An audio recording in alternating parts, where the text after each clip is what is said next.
इथून पूर्वी ज्यावेळेस केमिकल वापरायचं होतं त्यावेळेस शेतात गांडूळ हा मला दिसतच नव्हता. बर आता मला शेतात गांडूळ पण आहे, माती माती मऊ मऊ झाली. झाली परत ते. बरोबर आहे की मरण नाही? नाही.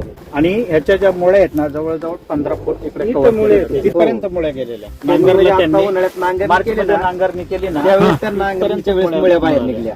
एवढी ताकद एवढी त्याच्यामध्ये ताकद आहे. लोकांच्या जागेवर पसरते ती. ज्यांनी हे पनेरी काढली त्यांच्या हिशोबाने आम्ही लागण वगैरे केली, हो. पण आमच्याकडे ते ह्याच्यात जे काही बदल झाला जनुकीय बदल, वैदिकमुळे.